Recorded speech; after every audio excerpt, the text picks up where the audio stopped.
தாழ்த்தப்பட்ட இனம் என்று கூறப்படும் ஒரு சமுதாயத்திலிருந்து வந்த ஒருவர் நாட்டின் தலையெழுத்தை மாற்ற முடியும் என்றால், அந்த சமுதாயத்திற்காக போராட முடியும் என்றால், இந்திய அரசியலமைப்பு சட்டத்தை உருவாக்கி அந்த சமுதாய மக்களுக்காக பொருளாதார மேம்பாட்டிற்காகவும் கல்வி மேம்பாட்டிற்காகவும் தீண்டாமை கொடுமைக்காகவும் எதிர்த்து போராடி வெற்றியும் காண முடியும் என்றால், அத்தகைய ஒருவரின் பெயர் என்ன தெரியுமா என் அன்பு தோழமைகளே?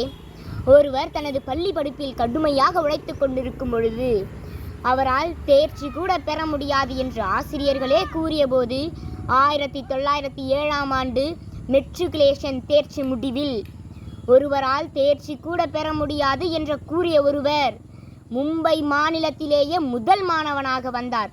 அவர் பெயர்தான் டாக்டர் அம்பேத்கர். ஆம், வெற்றியோ தோல்வியோ எதுவரினும் கடமையை செய்வோம். யார் பாராட்டினாலும் பாராட்டாவிட்டாலும் கவலை வேண்டாம். ஒரு நாள் நம் வெற்றியும் திறமையும் வெளியாகும் பொழுது பகைவனும் நம்மை புகழத் தொடங்குவான்.